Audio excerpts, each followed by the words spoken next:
Hola a toda esa gente bonita, soy Paola y hoy les vamos a Esta compartir un tema cosita que sirve está para comentar simpática. muchas cosas, el habla femenina y el habla masculina, entremezcladas con frases de Julio Cortázar y comas en abundancia. Mmm, pero Hola. esta segunda está más rellenita. Ya, vamos a empezar.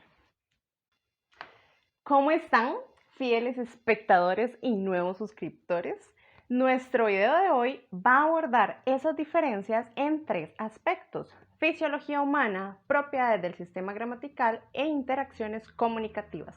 Además, queremos compartirles los resultados de una breve encuesta. Arrancamos. Ya me aburrí de estar de pie.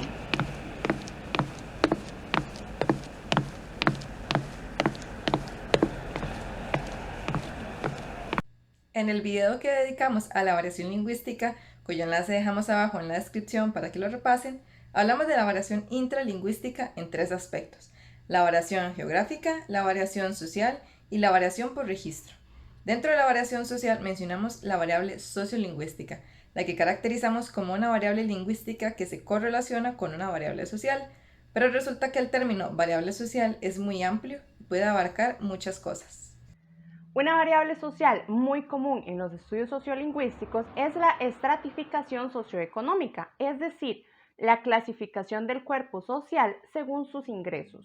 Otras variables sociales son la edad, el nivel de escolaridad, también es común variable de sexo o género. Esta última variable indica que en un menor o mayor grado de hombres y mujeres tienen desempeños lingüísticos diferentes. Tales diferencias pueden manifestarse de muchas maneras, pero aquí vamos a comentarles tres tipos: la diferencia por anatomía y fisiología, diferencias dentro del sistema de la lengua y diferencias en la comunicación. Por supuesto, las diferencias lingüísticas que presenten hombres y mujeres se pueden deber ya sea que el sexo es el factor principal y desencadenante o una consecuencia de otros aspectos que confluyen en la variable sexo-género, dentro de los cuales no se descartan condicionamientos socioculturales. Un ejemplo de esto último lo aporta el estudio de María Beatriz Fontanella de Weinberg intitulado La variable sexo en sociolingüística histórica. Según la autora, con datos de una muestra de cartas personales que va desde las últimas décadas del siglo XVIII hasta las primeras décadas del siglo XIX, hombres y mujeres de Buenos Aires pertenecientes a familias adineradas tienen un manejo de la expresión escrita diferenciado.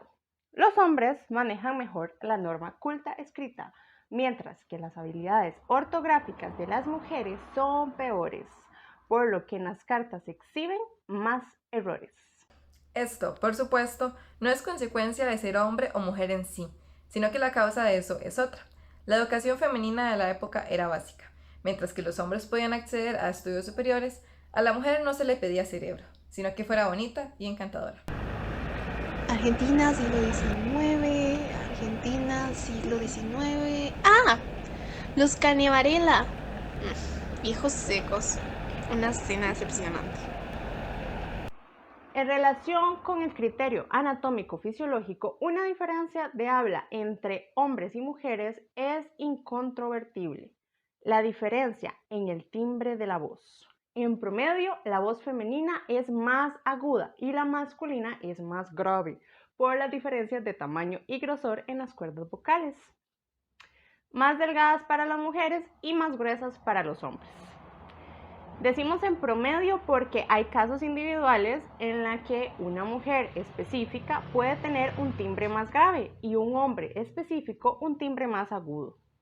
Es en la pubertad cuando las voces infantiles se diferencian, y esto se debe, según el artículo de Jean, Patrick y Beatriz Abitbol, intitulado Sex Hormones in the Female Voice, a que las cuerdas vocales son sensibles a las hormonas, y esto modifica los armónicos. Los estrógenos y la progesterona crean la voz femenina disminuyendo la frecuencia fundamental infantil en un tercio, mientras que los andrógenos la disminuyen una octava, con lo que se forma la voz masculina. Como pueden ver en la imagen de la pantalla, un análisis comparado de frecuencias fundamentales revela que la voz de un varón adulto puede oscilar entre los 100 y los 200 hercios, mientras que la voz de una mujer adulta fácilmente es de alrededor de los 100 hercios más alta. En cuanto al criterio de las diferencias expresadas dentro del sistema de la lengua, Vamos a ejemplificarlo acudiendo al conjunto de cópulas de la lengua guaunana, de la familia Chocó.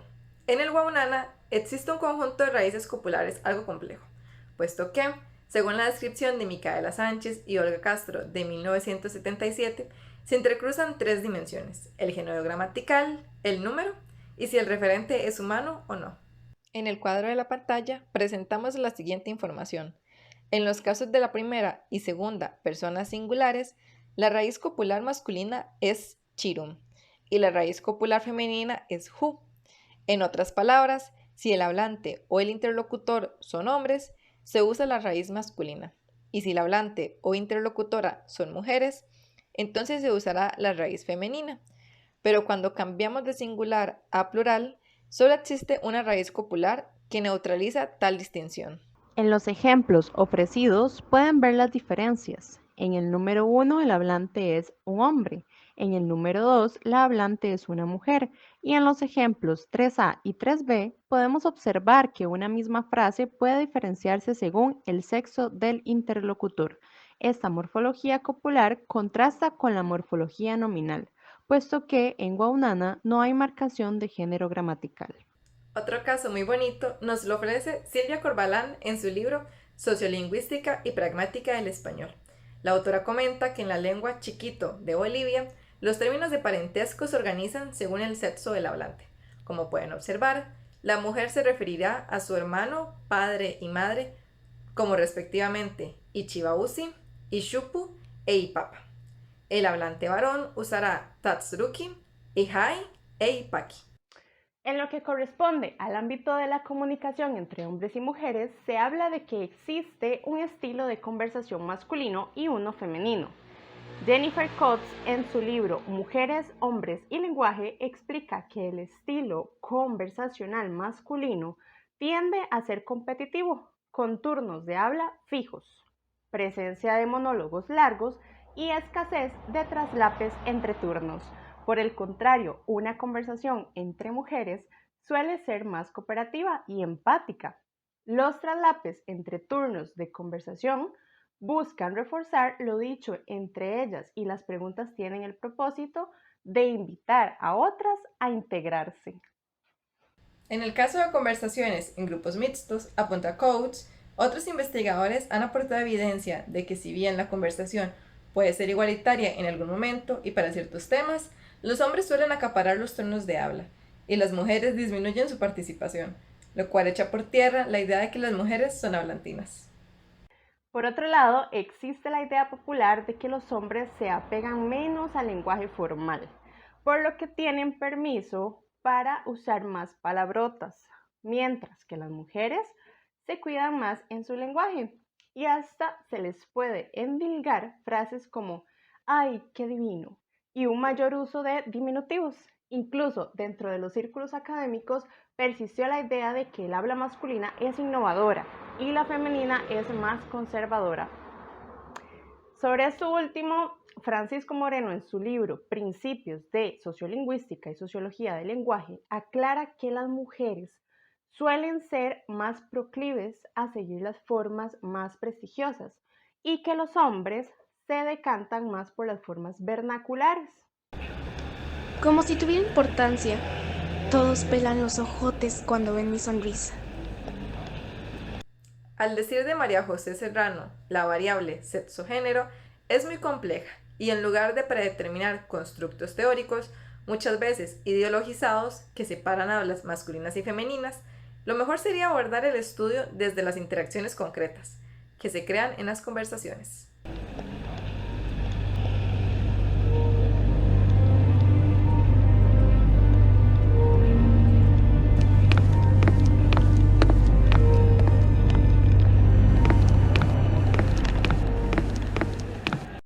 El sábado 15 de mayo de 2010, el bloguero autodenominado Ciudadano Universal publicó un intercambio imaginario de telegramas entre él y Julio Cortázar acerca de la importancia de la coma.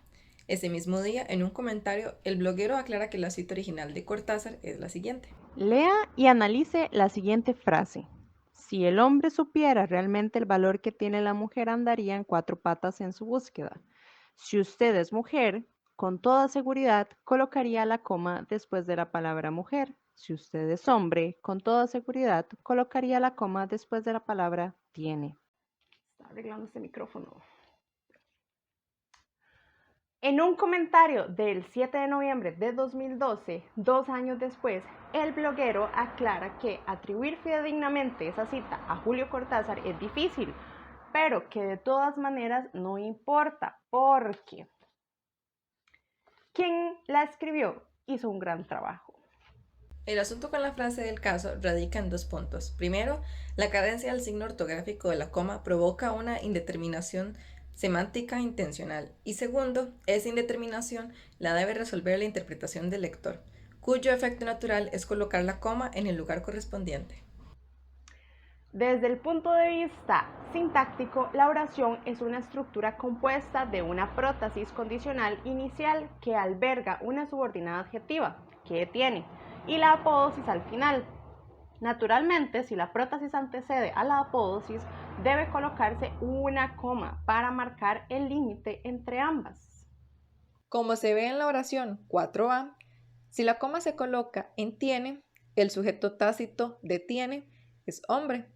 Por su parte, en la 4b, si la coma marca el límite de la prótesis en mujer, el sujeto de tiene sería mujer. Para terminar de redondear la descripción, en 4a, el sujeto de la prótesis antepuesta es diferente al de la apódosis que correspondería a mujer. En la 4b, el sujeto tácito de andaría en la apódosis es el mismo que el de la prótesis, hombre. La ausencia de la coma difumina los límites sintácticos.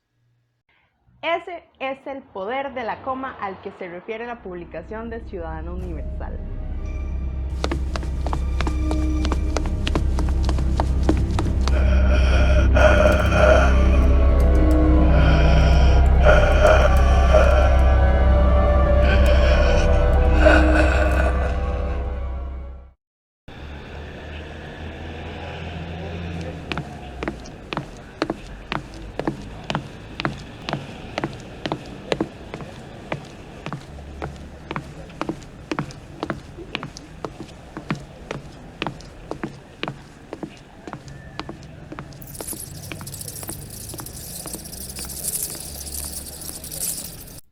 Pero aquí en el canal nos hicimos una serie de preguntas, de esas que llaman generadoras.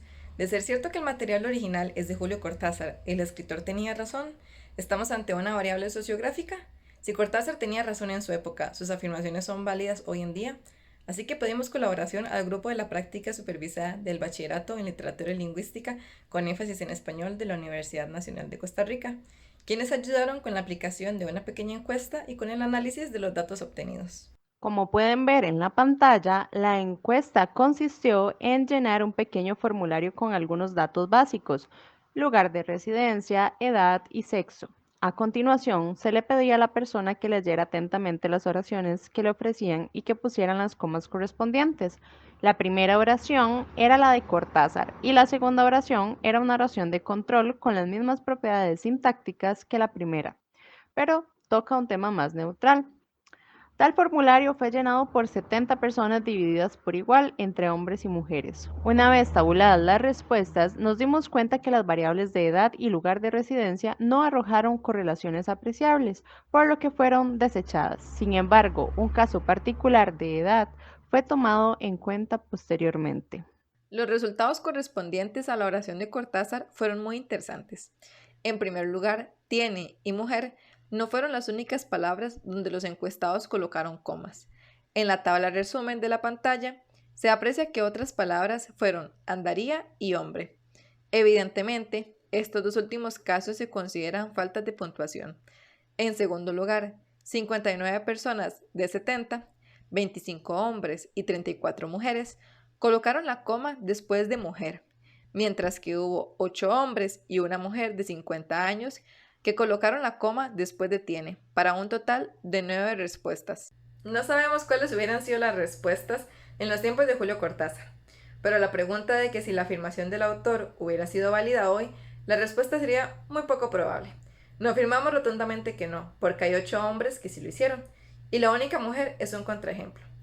En tercer lugar, y si recuperamos los datos eliminados por ser errores, ninguna mujer se equivocó, por lo que los culpables de los gazapos son los varones. En lo que corresponde a la oración de control, la tabla de resumen aporta datos muy llamativos.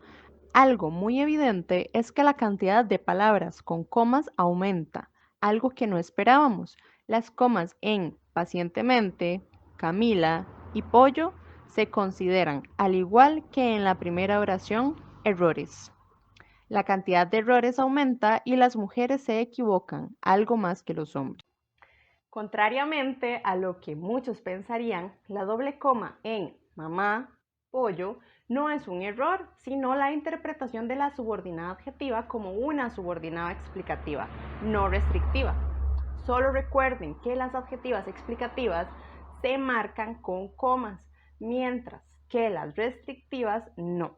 En cuanto a las comas en compra, que es el equivalente a tiene, en la primera oración los hombres son mayoría en este caso, por lo que su sujeto tácito sería correferente con el sujeto de la prótesis, Camila. Por último, la cantidad de respuestas para mamá está más pareja, pero lo que nos intrigó bastante es la abrumadora cantidad de respuestas a su favor, 45 de 70. De manera similar a la palabra compra, la coma en mamá es equivalente a mujer de la oración de Julio Cortázar.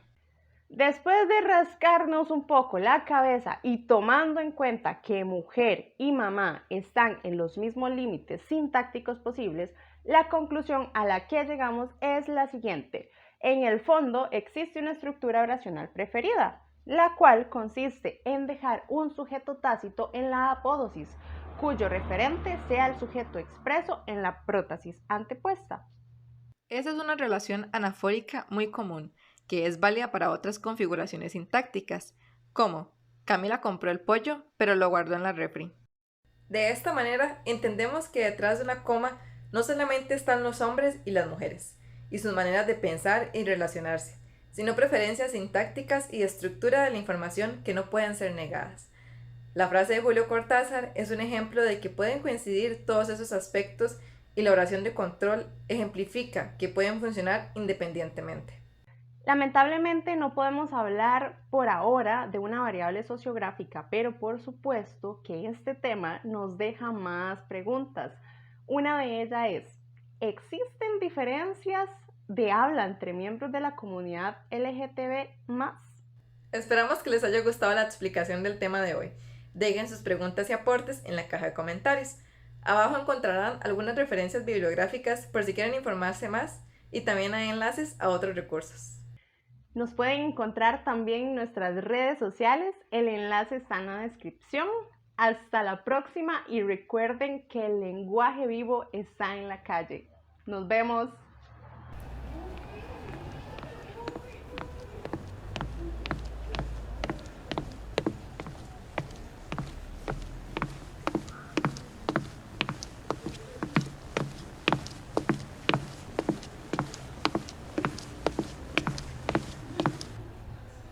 Presionen fuerte el botón de me gusta y compartan nuestro trabajo con sus amigos. Espero que les vaya muy bien y nos vemos hasta la próxima.